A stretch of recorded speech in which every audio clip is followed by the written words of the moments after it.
नमस्कार. 7च्या बातमीपत्रात मी शैलेश पेठे आपलं स्वागत करतो. सुरुवातीला एक नजर ठळक बातम्यांवर. दिल्ली विधानसभा निवडणुकीत आम आदमी पक्षाला ऐतिहासिक यश.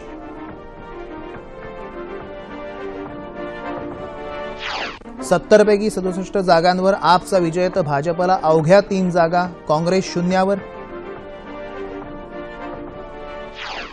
15 वर्ष राज्य करणाऱ्या काँग्रेसचा हात दिल्लीकरांनी सोडला.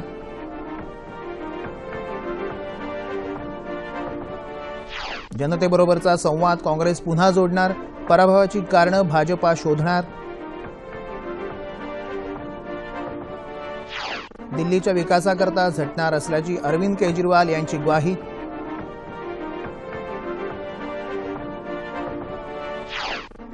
दिल्ली विकासासाठी आपला सर्वतोपरी मदत करण्याचं पंतप्रधानांचं आश्वासन.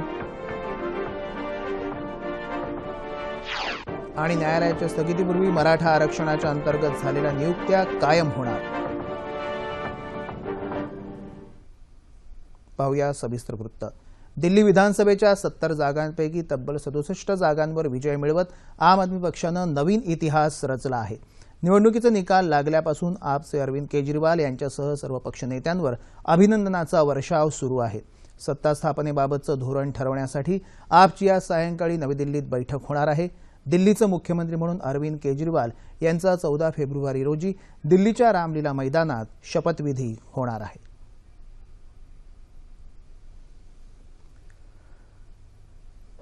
दिल्ली विधानसभा निवडणुकांमध्ये आम आदमी पक्षानं 67 जागा जिंकून ऐतिहासिक विजय मिळवला आहे, तर भाजपाला केवळ 3 जागांवर समाधान मानावं लागलं. या निवडणुकीत काँग्रेस पक्षाचा सपेशल धुव्वा उडाला असून पक्षाला खातंही उघडता आलेलं नाही. आम आदमी पक्षाचे संयोजक अरविंद केजरीवाल यांनी नवी दिल्ली विधानसभा मतदारसंघातून सुमारे 27,000 मतांनी विजय मिळवला, तर भाजपाच्या मुख्यमंत्री पदाच्या उमेदवार किरण बेदी यांना पराभव पत्करावा लागला. त्या कृष्णनगर मतदारसंघात आपच्या SK बग्गा यांच्याकडून 2,277 मतांनी पराभूत झाल्या. सदर पराभवाची जबाबदारी पक्ष स्वीकारत असल्याचं दिल्ली भाजपा प्रदेशाध्यक्ष सतीश उपाध्याय यांनी सांगितलं. आम आदमी को दिल्ली की जनता ने एक मैंडेट दिया है और इस दिल्ली की जनता का हम आभार व्यक्त करते हैं और ये हम कहना चाहते हैं कि जो जनादेश लोगों ने दिल्ली के लिए दिया है, भारतीय जनता पार्टी निश्चित रूप से उस जनादेश के साथ है और कहीं ना कहीं लोगों के जो मूड है, लोगों का जो विश्वास है, शायद उसको समझने में हमसे कहीं ना कहीं कोई ना कोई भूल जरूर हुई होगी. लेकिन भारतीय जनता पार्टी दिल्ली की सेवा जिस तरह से करती रही है वैसे ही हम करते रहेंगे और इस हार की सामूहिक जिम्मेवारी निश्चित रूप से भारतीय जनता पार्टी के पूरे नेतृत्व की होगी. भाजपा नेते रविशंकर प्रसाद यांनी निवडणुकीतल्या अपयशाच्या कारणांचा शोध घेऊ असं सांगितलं. हमारी बहुत ही जबरदस्त हार भी हुई है. अपनी उस हार को भी हम बहुत विनम्रता से स्वीकार करते हैं. हमें इसके कारणों में गंभीरता से जाना पड़ेगा. शायद दिल्ली की जनता के मूड को भांपने में हमसे कुछ कमजोरियां हुई हैं. उसके बारे में हमें ईमानदारी से सोचना पड़ेगा. काँग्रेस पक्षाच्या निराशाजनक कामगिरीची जबाबदारी स्वीकारत सरचिटणीस अजय माकन यांनी पदाचा राजीनामा दिला आहे. दिल्ली विधानसभा निवडणुकीतल्या आम आदमी पक्षाच्या यशाबद्दल पंतप्रधान नरेंद्र मोदी यांनी अरविंद केजरीवाल यांचं दूरध्वनीवरून अभिनंदन केलं आहे. दिल्लीच्या विकासाकरता आवश्यक ती सर्व मदत करण्याचं आश्वासन त्यांनी केजरीवाल यांना दिलं आहे. केंद्रीय मंत्री प्रकाश जावडेकर यांनीही केजरीवाल यांचं अभिनंदन केलं. काँग्रेस अध्यक्ष सोनिया गांधी, उपाध्यक्ष राहुल गांधी आणि भाजपाच्या किरण बेदी यांनी देखील केजरीवाल यांचं अभिनंदन केलं आहे. दिल्लीतल्या समस्या सोडवण्यासाठी केंद्राची मदत लागेल असं आपण पंतप्रधानांना दूरध्वनीवरून सांगितलं असल्याची माहिती केजरीवाल यांनी दिली. जब आप सच्चाई के रास्ते में चलते हैं तो इस दुनिया की सारी ब्रह्मांड की सारी शक्तियां आपकी मदद करती हैं.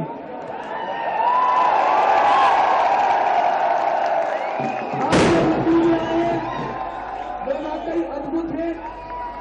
मैं दिल्ली की जनता को सलाम करता हूं.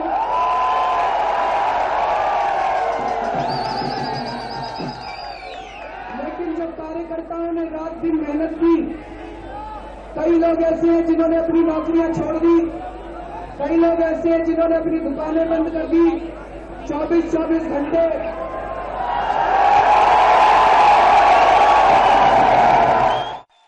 दिल्ली विधानसभा निवडणुकांमधल्या ऐतिहासिक विजयाबद्दल अरविंद केजरीवाल यांचं भ्रष्टाचार विरोधी आंदोलनाचे प्रणेते आणि ज्येष्ठ सामाजिक कार्यकर्ते अण्णा हजारे यांनी अभिनंदन केलं आहे.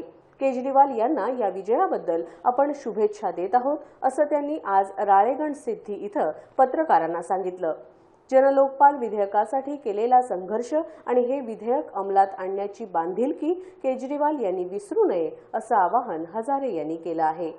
आपच्या या अभूतपूर्व यशाबद्दल मुख्यमंत्री देवेंद्र फडणवीस यांनी अरविंद केजरीवाल यांचं अभिनंदन केलं आहे. शिवसेनेचे पक्षप्रमुख उद्धव ठाकरे यांनीही आपच्या विजयाबद्दल केजरीवाल यांचं अभिनंदन केलं असून मंत्रिमंडळाच्या शपथविधी समारंभाचं आमंत्रण मिळालं तर आपण निश्चितच तिथं उपस्थित राहू असं ठाकरे यांनी सांगितलं. या निकालातनं सर्वच राजकारण्यांनी एक गोष्ट लक्षात घेतली पाहिजे की जनता ही सर्वोच्च आहे, त्यांना कोणी गृहीत धरता कामा नये. देशात आपल्या एक लाट होती असं काही जण मानत होते, त्या लाटेपेक्षा मोठी सुनामी असू शकते हे दिल्लीच्या निवडणुकांनी किंबहुना दिल्लीतल्या नागरिकांनी दाखवून दिलेलं. पाहूया शेअर बाजारात काय घडामोडी घडल्यात ते. मुंबई शेअर बाजाराच्या निर्देशांकात आज 128 अंकांची वाढ होऊन तो 28,355 पर्यंत पोहोचला. बँकिंग, धातू या क्षेत्रातील समभागांच्यात आज जोरदार खरेदी झाली. आज सकाळी बाजार उघडताच 161 अंकांची घसरण झाली होती. कामकाजाला सुरुवात झाल्यानंतर काही वेळानंतर निर्देशांक थोडासा सावरला. दुपारच्या सत्रात निर्देशांकात किरकोळ म्हणजे 8 अंकांची सुधारणा झाली होती. राष्ट्रीय शेअर बाजाराच्या निफ्टीमध्येही सुरुवातीला 55 अंकांची घसरण झाली होती. दिवसाच्या अखेरीस निफ्टीच्या निर्देशांकात सुधारणा होऊन तो 8,565 वर बंद झाला. राज्यात मराठा आरक्षणाला उच्च न्यायालयाने दिलेल्या स्थगितीपूर्वी शैक्षणिक संस्थांमध्ये आरक्षणानुसार झालेले प्रवेश तसंच शासकीय सेवेमध्ये निवड झालेल्या उमेदवारांची नियुक्ती कायम राहील असा निर्णय राज्य मंत्रिमंडळाच्या बैठकीत आज घेण्यात आला. तसंच शासकीय आणि निमशासकीय सेवेतल्या रिक्त पदांची भरती करताना मराठा आरक्षणातल्या 16% जागा सोडून इतर प्रवर्गातल्या पदांची भरती करण्यात येईल असंही राज्य सरकारनं आज स्पष्ट केलं. स्थानिक स्वराज्य संस्था आणि विशेष नियोजन प्राधिकरण क्षेत्रातल्या रुग्णालयाच्या इमारतीची उंची 30 मीटरवरून 45 मीटर करण्याचा निर्णयही या बैठकीत घेण्यात आला. रुग्णालयाच्या इमारतीची उंची वाढवल्यामुळे अद्ययावत सुविधा देणं आता शक्य होणार आहे. राज्यातील 14 शासकीय, वैद्यकीय, 3 दंत आणि 4 आयुर्वेदिक महाविद्यालयातील अध्यापकांचं सेवानिवृत्तीचं वय 63 वरून 64 वर्षे करण्याचा निर्णयही आजच्या बैठकीत घेण्यात आला. प्राध्यापक आणि सहयोगी प्राध्यापक या वर्षात मोठ्या संख्येनं निवृत्त होत आहेत. नवीन अध्यापकांची पदं भरण्यासाठी काही काळ लागणार आहे. शासकीय वैद्यकीय महाविद्यालयातील पात्र अध्यापकांच्या कमतरतेच्या पार्श्वभूमीवर हा निर्णय घेण्यात येत असल्याचं मंत्रिमंडळाच्या बैठकीत आज स्पष्ट करण्यात आलं. प्रदूषण ही अतिशय गंभीर समस्या असून तिच्या निर्मूलनासाठी विविध पातळ्यांवर प्रयत्न होण्याची आवश्यकता आहे. या संदर्भात विचारमंथन करण्यासाठी सह्याद्री वाहिनीनं पुढाकार घेतला आहे. प्रदूषण आधुनिक युगाला भेडसावणारी एक सर्वव्यापी समस्या. जल प्रदूषण, ध्वनी प्रदूषण, भूमी प्रदूषण, थेट सजीवांच्या आयुष्याला झाकोळून टाकणारी. या समस्येचं गांभीर्य, दुष्परिणाम आणि संभाव्य उपायांवर प्रकाशझोत टाकणारी मुलाखत मालिका 11, 12 आणि 13 फेब्रुवारीला रात्री 9:30च्या बातमीपत्रात आपल्या सह्याद्री वाहिनीवर.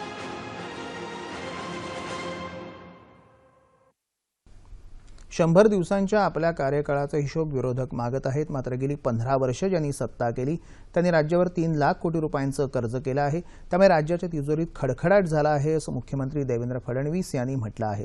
नांदेडमध्ये 13 फेब्रुवारीला होणाऱ्या मुखेड विधानसभा पोटनिवडणुकीसाठी भाजपचे उमेदवार डॉक्टर तुषार राठोड यांच्या प्रचार सभेत ते आज बोलत होते.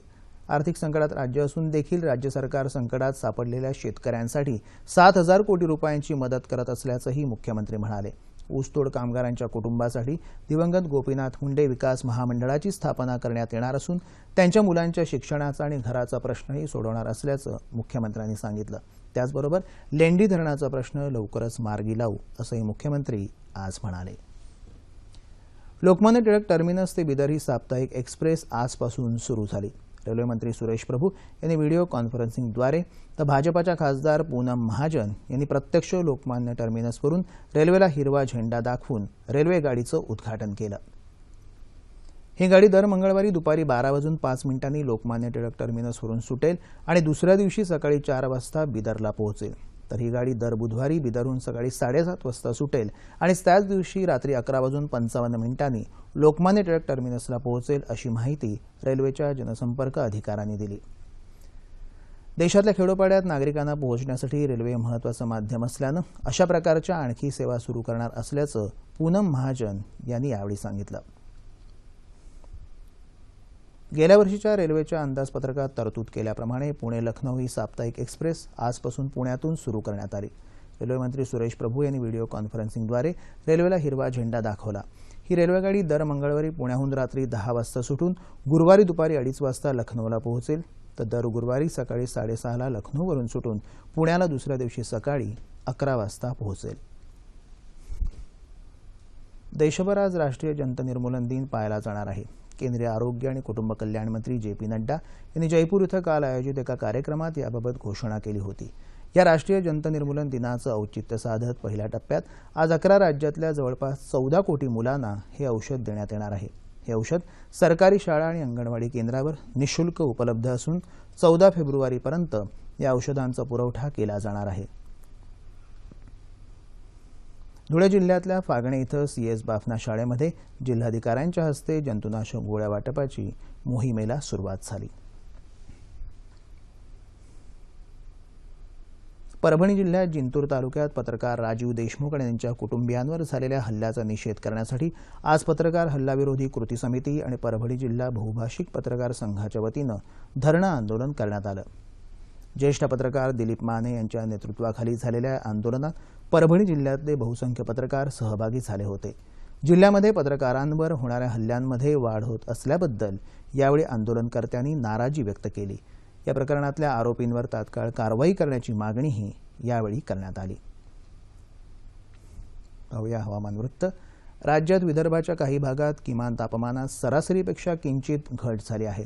मध्य महाराष्ट्र आणि मराठवाड्यात काही भागात किमान तापमानात सरासरीपेक्षा लक्षणीय वाढ, तर विदर्भाच्या उर्वरित भागात किमान तापमानात सरासरीपेक्षा किंचित वाढ झाली आहे. राज्याच्या उर्वरित भागात किमान तापमान सरासरीच्या जवळपास होतं. येत्या 36 तासात कोकण, मध्य महाराष्ट्र आणि विदर्भात तुरळक ठिकाणी हलका पाऊस पडण्याची शक्यता हवामान विभागानं वर्तवली आहे. या काळात राज्याच्या उर्वरित भागात हवामान कोरडं राहील. तापमान अंश सेल्सिअसमध्ये मुंबई कमाल 34, किमान 19, नागपूर 30-15, पुणे 33-14, औरंगाबाद 31-17, नाशिक 32-15, कोल्हापूर 32-19, रत्नागिरी 32-18, सोलापूर 34-18 आणि अमरावती कमाल 29 तर किमान 17. ठळक बातम्या पुन्हा एकदा. दिल्ली विधानसभा निवडणुकीत आम आदमी पक्षाला ऐतिहासिक यश. 70 पैकी 67 जागांवर आपचा विजय, तर भाजपला अवघ्या 3 जागा, काँग्रेस शून्यावर. 15 वर्ष राज्य करणाऱ्या काँग्रेसचा हात दिल्लीकरांनी सोडला.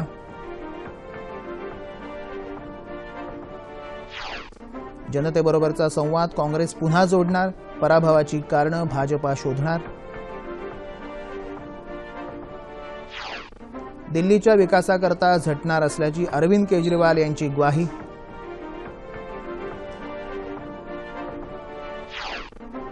दिल्ली विकासासाठी आपला सर्वतोपरी मदत करण्याचं पंतप्रधानांचं आश्वासन.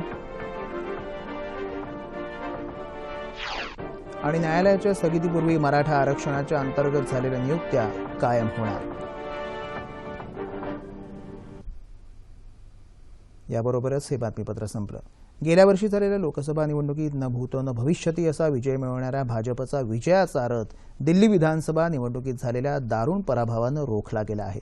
भाजपच्या पराभवाची कारणं आणि पुन्हा अविश्वसनीय विजय मिळवलेल्या आम आदमी पक्षासमोरची आव्हानं याविषयी अधिक चर्चा करण्यासाठी ज्येष्ठ पत्रकार गिरीश कुबेर यांना आज रात्री 9:30च्या बातमीपत्रात आमंत्रित करण्यात आलं आहे. त्या पुन्हा भेटूया रात्री 9:30 वाजता सह्याद्री वाहिनीवर. नमस्कार.